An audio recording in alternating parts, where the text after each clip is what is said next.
Olá, pessoas! Tudo bem? Vamos continuar aqui com fisiologia humana, tudo bem? Agora nós vamos para o sistema cardiovascular, tudo bem? Na verdade é o sistema circulatório, só que aqui na fisiologia humana a gente chama também de sistema cardiovascular, porque o sistema cardiovascular ele é formado por dois sistemas, por exemplo, o sistema sanguíneo e o sistema linfático. Então, a circulação do organismo ele é realizado pelo sistema cardiovascular, não é? Que é dividido em duas partes, sistema sanguíneo e sistema linfático. Então, por exemplo, ó, você tem o sistema sanguíneo, deixa eu pegar uma canetovski aqui. Aqui você tem o coração, que funciona como uma bomba, beleza? O sangue do coração, ele sai por artérias, passa pelos capilares e volta para o coração pelas veias. Tá? Isso é o sistema sanguíneo. O sistema linfático, ele é formado por vasos linfáticos. Ele vai capturar aqui substâncias e líquidos que estão entre os tecidos, formando líquido intersticial. E ele devolve substâncias que ele coletou aqui para a circulação venosa. Então é como se ele fosse, a circulação linfática é como se fosse uma circulação auxiliar à circulação venosa. Beleza? Mas isso a gente já vai falar, tudo bem? Então aqui, nós pegarmos o sistema sanguíneo, ele é formado pelo coração, que é a bomba, beleza? Pelos vasos sanguíneos. Aí é o seguinte, por definição, os vasos que saem do coração são vasos arteriais, beleza? Os vasos que saem do coração são vasos arteriais. E normalmente a gente representa com a cor vermelha. Os vasos que chegam ao coração são chamados de veias. Então, vaso que sai, artéria. Vaso que chega, veia. Tudo bem? E os vasos menores aqui são os capilares. Tudo bem? Que são aqueles vasos que são tão fininhos que permitem a troca de substâncias com os tecidos. Mas isso nós vamos ver também mais adiante um pouquinho. Aqui é só uma apresentação. Então, qual é o componente do sistema sanguíneo? O coração, os vasos e dentro dele tem o sangue. Então, o coração é a bomba que vai bombear o sangue através dos vasos. Beleza? Tranquilão? Qual que é a função desse sistema sanguíneo, então? Primeira coisa, ó, vamos tentar relacionar. Aqui tem uma pessoa correndo. Tá? Aparentemente é uma mulher correndo. Joia? Bom, para pensar no seguinte. Para você fazer um exercício, ou até mesmo para você que está me vendo aí agora através desse vídeo, para você conseguir prestar atenção no que eu estou falando, você precisa de energia. E essa energia, quando a gente pergunta, é muito fácil você falar assim, a energia veio da onde? Do alimento. Perfeito. Achei legal. Tá bom? Então, ó, para pensar.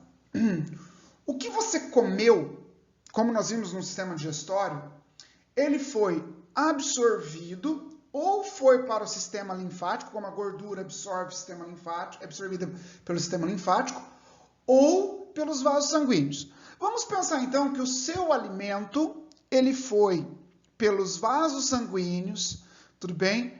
Passou pelo coração e chegou até todas as células. Tudo bem? Então, o vaso sanguíneo, ele distribuiu os nutrientes para o corpo. Só que aí, o que acontece? A glicose que está lá, ela não está com uma energia prontamente utilizável. A glicose que está lá, ela precisa ser quebrada. E para ser quebrada, lá na respiração celular, ela precisa do quê? Do oxigênio. Então, o oxigênio que veio do ar, vai ser passado para os vasos sanguíneos e vai ser distribuído pelo organismo. Lá no organismo, através da respiração celular, vai ocorrer a degradação da glicose e como subproduto nós teremos o quê? Deixa eu arrumar aqui minha câmera. Aí, pronto. Como subproduto, ela vai liberar o CO2 e pode ter excretas também, que vai ser lançado no sangue. Esse sangue vai circular e vai voltar novamente para os pulmões e o CO2 é liberado por aqui. Então, o sistema circulatório, ele está pegando, deixando substâncias, levando substâncias, como se fosse um ônibus numa cidade. Ele pega pessoas de um lugar, leva para outro e assim sucessivamente. Tudo bem? Então, por exemplo, essa moça aqui correndo, ela comeu o alimento, foi absorvido, os nutrientes foram distribuídos pelo corpo, assim como os gases, para poder gerar essa energia para ela correr. E quando ela vai correndo, isso vai gerando metabólitos, como CO2, como na degradação de substâncias, como a amônia, por exemplo. Então, ela vai recolhendo isso daí, se degradar a proteína, libera amônia. Beleza? Aí também, nesse processo todo, você está liberando hormônios. E esses hormônios estão correndo, você tem aí a liberação de serotonina quando você está correndo, que é o hormônio do humor, não é? Por isso que você tem o bem-estar depois que você faz exercícios físicos, tudo bem? Você libera, então, dopamina e vários outros hormônios quando você está fazendo um exercício físico. Aí também, ele serve para manter a temperatura do corpo, o sistema sanguíneo. Por quê? Você já reparou quando a pessoa está correndo, ela começa a suar, e ela fica vermelha. Por que a pessoa fica vermelha? Ela fica vermelha porque os vasos da periferia, eles dilatam para você perder mais calor para o ambiente. Por isso que você fica vermelho quando você corre. Entendeu? Então você vai ficar mais vermelho porque os vasos dilataram e com essa dilatação dos vasos, você perde mais calor. Quando você fica muito tempo numa piscina, você não está perdendo calor para a água? Tá ou não está perdendo calor para a água? Já percebeu que você fica todo enrugado? Por quê? Os vasos da periferia, eles se contraem para você evitar a perda de calor para o ambiente. Então, o sistema sanguíneo, ele também auxilia na manutenção da temperatura corporal. Perfeito? Repara quando você estiver fazendo um exercício que você vai ficar vermelho. Beleza? Você fica mais vermelho, por quê? Você dilatou os vasos, começa a suar para tentar respirar o corpo. Porque na respiração celular, boa parte da energia é perdida na forma de calor. Então, você precisa resfriar o corpo. E ele também transporta anticorpos. Por exemplo, se você tá meio baqueadão aí, né? Você, por exemplo, entrou em contato com algum patógeno, os linfócitos vão produzir anticorpos e eles vão passar pelo corpo aí para poder destruir esses patógenos. Perfeito? Joia? Então tá bom. O sangue, então, é a primeira parte que nós veremos do sistema sanguíneo. Nós veremos sangue, aí nós veremos vasos, depois nós veremos coração. Tudo bem? Então, aqui primeiro, a composição do sangue, ela é formada pelo plasma, deixa eu pegar outra cor aqui, pelo plasma, que compõe em torno de 55% a 60% do sangue, e os componentes celulares, ou também chamados de elementos figurados, beleza? Então, o plasma, ele é uma solução aquosa, tudo bem? O plasma é uma solução aquosa que contém água, contém íons, que mantém aí o componente eletrolítico do sangue, tudo bem? Proteínas e também pode ter várias outras substâncias, como nutrientes, como os resíduos de metabolismo, hormônios dissolvidos no plasma. Tudo bem? Então, ele vai conter essas substâncias e também no plasma eu tenho os elementos figurados. E os elementos figurados são os leucócitos, que são os glóbulos brancos, as plaquetas e os eritrócitos. Tudo bem? Que são os glóbulos vermelhos. Então, o plasma é a solução aquosa, que contém os íons, aí como eu falei para vocês aqui, ó, sódio, potássio, cálcio, magnésio, bicarbonato, tá? Mantém um controle osmótico. Por exemplo, se você perder muitos íons do sangue, você começa a ficar inchado. Beleza? Você começa a inchar, porque o líquido do plasma extravasa para os tecidos. Só que se você mantém uma concentração muito alta, aí entra o vilãozão aqui, ó, Já viu que você não pode comer muito sódio? Ai, meu Deus, eu posso comer muito sódio. Por quê? Se você aumenta a concentração de sódio no sangue, você aumenta a capacidade dele de atrair água, potencial osmótico. Então, ele atrai mais água para o vaso sanguíneo. Aí, aumenta a pressão. É isso que é a pressão arterial. É a pressão que o sangue exerce na parede dos vasos. Então, se você come muito sódio, vai ter muito sódio no plasma, ele vai atrair água, a pressão aumenta. Perfeito? Joia, então você tem que tomar cuidado com o que você come. Aí você tem aqui as proteínas como a albumina, que também auxilia aí no controle osmótico. Depois, na hora de falar sobre os capilares, eu vou comentar um pouquinho sobre ela. As imunoglobulinas, que são os anticorpos. Beleza? As lipoproteínas que transportam lipídios, por exemplo, HDL e LDL. Fibrinogênio, entre outros aí. Fibrinogênio participa da coagulação sanguínea. Tudo bem? Tranquilo?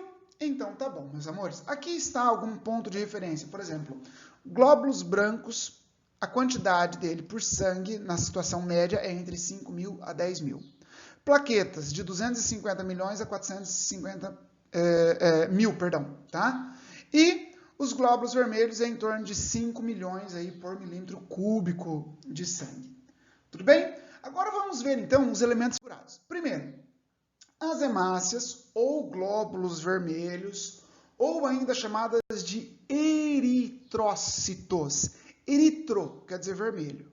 Cito, células, células vermelhas. Tudo bem? São extremamente abundantes. Elas são discoidais. Olha só, aqui, isso aqui é uma hemácia. Tudo bem? Elas são discoidais, joia, e são anucleadas. Por quê? Elas são anucleadas para poder transportar uma maior quantidade de oxigênio.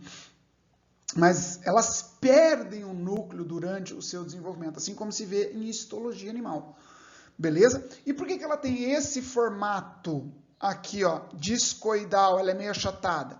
Porque aqui, dessa forma, você tem uma grande quantidade de hemoglobinas, aqui assim, que são proteínas, e aqui também. E assim, ela aumenta a superfície de contato das hemoglobinas com os gases a serem transportados por ela. Porque a grande função dela é o transporte de gases. Perfeito? Aí a gente sempre fala o transporte do oxigênio. Isso é fato. 97% do oxigênio é transportado pela hemoglobina, 3% dissolvido no plasma. Agora, a maior parte do CO2 é transportado pelo plasma, mas uma pequena quantidade também é transportada pela hemoglobina. Tudo bem? Então, por exemplo, aqui, ó, quando o oxigênio está ligado à hemoglobina, ela forma um complexo. Deixa eu pegar minha caneta aqui. Aí. Ela forma um complexo chamado oxihemoglobina. Então, quando eu tenho a hemoglobina mais o oxigênio, oxihemoglobina. Quando a hemoglobina, tá, ela se une ao CO2, ela forma a carbohemoglobina. E repare que isso daqui são ligações reversíveis, que, como nós veremos lá no sistema respiratório, interagem com o pH do sangue naquele momento. Perfeito? Dependendo do pH. Tá? Então, as hemácias, elas são repletas de hemoglobina. Inclusive, elas têm aproximadamente 250 milhões de hemoglobina em uma hemácia. Tudo bem? Ou seja, cada hemoglobina carrega 4 moléculas de oxigênio. Então, cada hemácia ela tem aproximadamente 1 bilhão de moléculas de oxigênio. Beleza? Agora, toma cuidado com isso daqui, ó. Carboxihemoglobina é quando a hemoglobina faz uma ligação irreversível com o monóxido de carbono, que é um gás que provoca asfixia. Tudo bem? Inclusive, esse assunto foi visto também em ecologia. Tudo bem? Tranquilo? Mas se você não assistiu a aula de ecologia, ele promove uma ligação irreversível e aí a pessoa morre por asfixia. Isso aqui é liberado por escapamento de carros, pelo cigarro, às vezes por vazamento em chuveiro, tudo bem?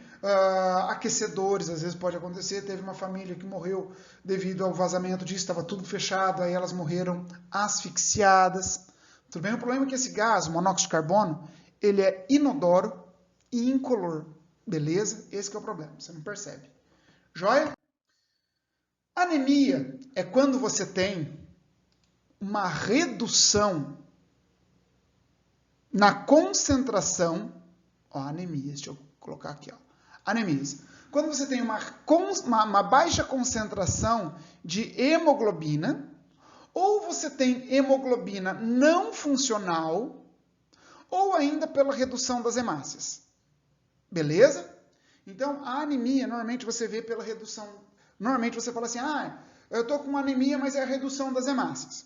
Beleza, pode ser. Só que eu gostaria que você soubesse que existem casos que o número de hemácias é normal, o número de hemácias, porém a quantidade de hemoglobina é baixa. Perfeito? Então, em qualquer uma dessas circunstâncias, é um quadro de anemia. Se você tem uma queda na concentração de hemoglobina, seja pela só concentração de hemoglobina ou pela redução de hemácia mesmo, você vai reduzir a disponibilidade de oxigênio para os tecidos, que vai dar fraqueza, moleza, sonolência, porque vai faltar oxigênio para a respiração celular, para a geração de ATP. Se faltou energia, então o corpo ele tenta economizar, por isso que dá essa sonolência. E a pessoa tende a ficar mais amarelada, perfeito? Porque é a hemoglobina, é a hemácia, não é? Que torna o sangue vermelho. Joia? Policitemia é o aumento da hemoglobina acima do normal. Beleza? É o aumento da hemoglobina acima do normal. Normalmente, isso acontece e pessoas que vivem em altitudes elevadas, em grandes altitudes, isso acontece porque lá o ar é rarefeito. Então, o que acontece? Você produz mais hemoglobina para poder, como é rarefeito, você tem que ter mais hemoglobina para transportar o oxigênio em condição suficiente. Se você está numa baixa altitude e vai para lá, então o seu organismo ele é estimulado a produzir um hormônio chamado eritropoetina, que é um hormônio produzido pelos rins, que estimula a produção de hemácias e hemoglobina. Perfeito? Joia, para manter a quantidade ideal de transporte da hemoglobina. Sussa? Aí nós temos os glóbulos brancos, que são os leucócitos, que são incolores. Esse leuco aqui, ele quer dizer branco, tá? Como esse carinha aqui. Apesar que na minha imagem de fundo aqui, ele não está tão grande quanto deveria. Parece que ele está a um tamanho próximo aqui da hemácia, mas não é. Eles são bem maiores que as hemácias. Perfeito? Os leucócitos, eles são nucleados, beleza? Deixa eu pegar aqui. E eles são esféricos. Então, são nucleados e esféricos. E aqui estão os caras, beleza? Esses menininhos, eles têm aqui ó, os basófilos, os eosinófilos e os neutrófilos. Isso aqui é um grupo chamado de granulócitos. E aqui nós temos os linfócitos e os monócitos. Pessoal, as células brancas do organismo, elas são chamadas de células de defesa, elas vão participar da defesa do organismo, tá? E o aumento dos glóbulos brancos é chamado de leucocitose. E a redução é leucopenia. Às vezes a imunidade da pessoa cai pela queda de leucócitos, beleza? Aí é chamado de leucopenia.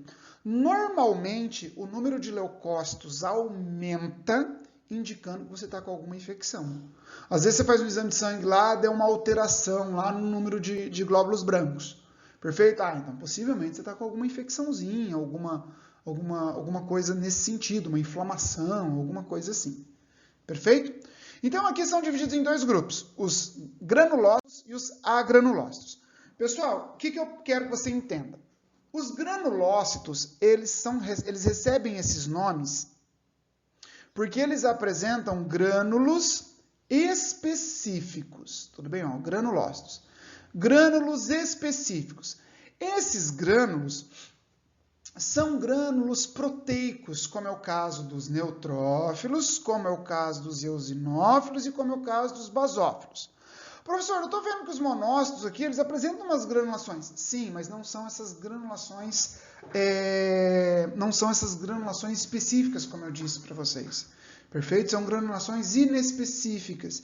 E esse específico e não específico é porque são cores que você consegue ver à microscopia. Eu preciso que você saiba que granulócitos são os neutrófilos, eosinófilos e basófilos. E pronto! Perfeito? Então aqui nós temos o neutrófilo, que ele é trilobado, porque ele tem 3 lóbulos o núcleo, tudo bem? E normalmente aqui você consegue enxergar o corpúsculo de Barr, que é uma cromatina sexual condensada, que fica parecendo uma raquetinha, no sangue feminino, perfeito? Somente o sangue feminino você consegue ver o corpúsculo de Barr. E aí, a grande função desse cara é que eles realizam a fagocitose. Essa é a grande diferença. Beleza?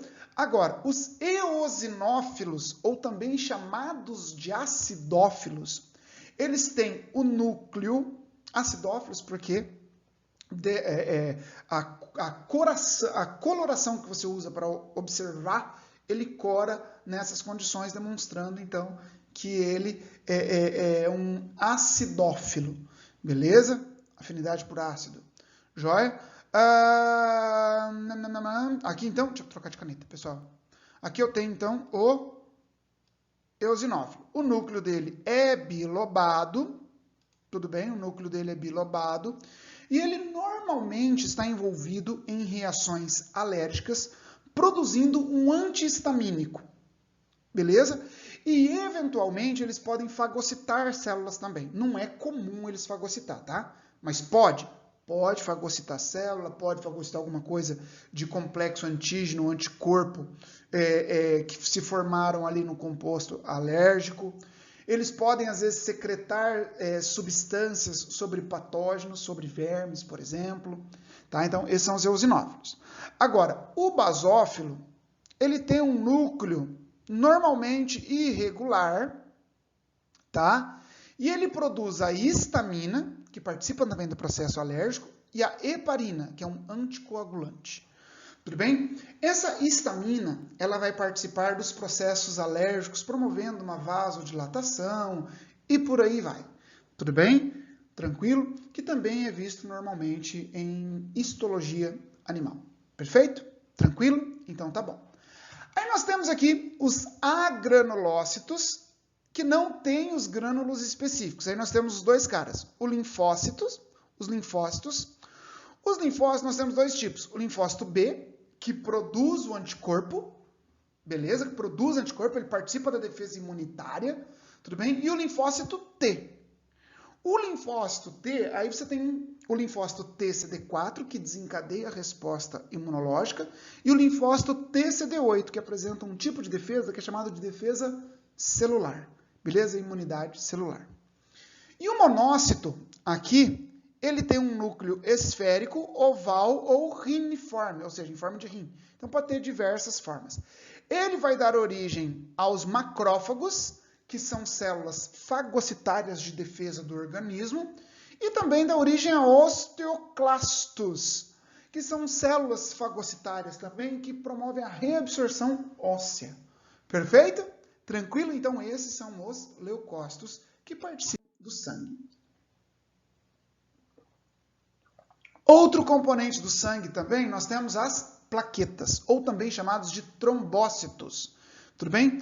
Que formam coágulos. Na verdade, essas plaquetas, elas não são células, elas são fragmentos celulares, tudo bem? Então, elas se originam de células que estão lá na medula óssea, na medula vermelha, ó, que são os megacariócitos.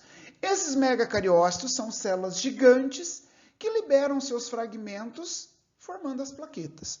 E essas plaquetas, que têm formato irregular, são anucleadas, porque são fragmentos celulares, elas participam, então, da coagulação sanguínea. Perfeito? Participam da coagulação sanguínea. Então, se a gente pensar nas origens, ó, presta atenção. Esse aqui é um sangue, é um osso de um bebê. Por quê? Porque é o seguinte,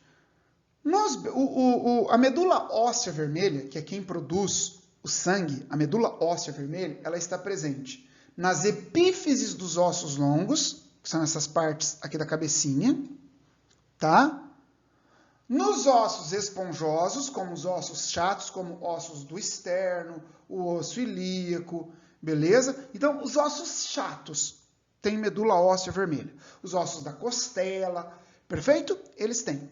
No adulto, por exemplo, esse fêmur aqui, ele teria a medula óssea amarela, que é um depósito de lipídio. Então, como que ele pegou essa parte e demonstrou como produção de sangue? Então, isso aqui tem medula óssea vermelha. E essa medula óssea vermelha aqui, ela está presente em bebês. Então, em bebês você tem tecido, medula óssea vermelha em todo o osso praticamente. Tudo bem?